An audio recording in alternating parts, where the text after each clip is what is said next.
Welcome back to my channel, everybody. Today we have another episode of my movie Virginity list, and the movie that took my virginity this time is Dirty Dancing. Before we get into it, if this is your first time on the channel, don't forget to subscribe right down below, and if you already are subscribed and you're back, well, welcome back.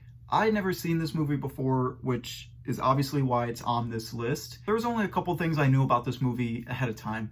One, there was dancing. 2, I had Patrick Swayze. 3, you don't put baby in a corner. And 4, that scene where they're lip syncing that song in the studio and they're crawling towards each other. That was because of How I Met Your Mother. Oh, baby.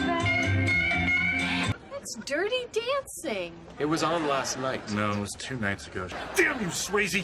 Now, other than that reference from How I Met Your Mother that put me on the radar of this movie, what actually encouraged me to watch this movie, and you should check this out too, it's on Netflix, it's called The Movies That Made Us, and it basically talks about films that had a really bad production, basically nothing went right, and that's what happened with this movie.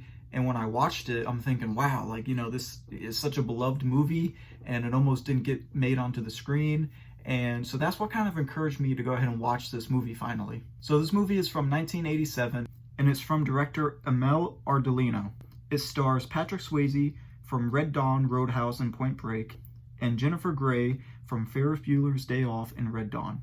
Spending the summer camp at a Catskills resort with her family, Frances Baby Houseman falls in love with the camp's dance instructor, Johnny Castle.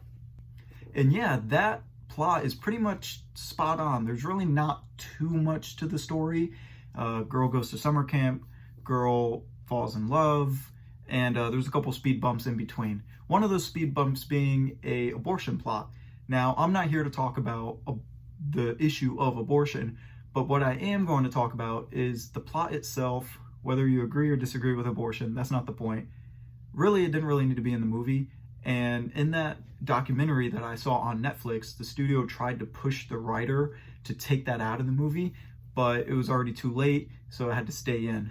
But there was like 3 or 4 other things that they could have done as a different subplot to get her to dance with Swayze for the tournament at the end.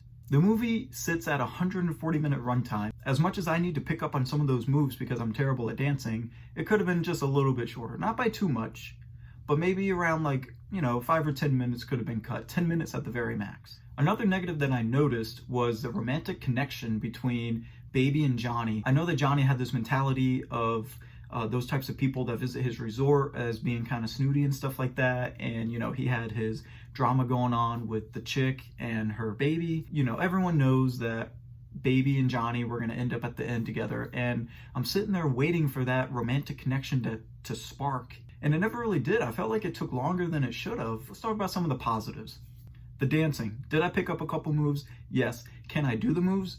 No, because I suck at dancing. Now the music. You guys don't want to hear me sing the song that we all know from this movie.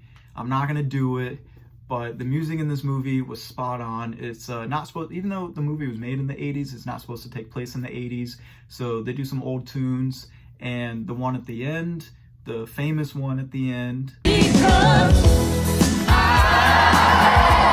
that was made for this movie, which I thought was really interesting. The acting was really good too. So I mentioned earlier that Swayze gives this persona of kind of stuck up and snooty towards Baby, and he did a really good job conveying that he did not like this character. And the reason behind that is another reason why I found this movie interesting and that I liked it, is because he did not like Jennifer Grey. They clashed on set, and that was also in the documentary that I watched. Watching that documentary and knowing all this stuff about it, and then watching the movie kind of just gave me more of that experience of this movie. Like, wow, they did this scene that many times just to get it right. All in all, it's a really good movie. I enjoyed it.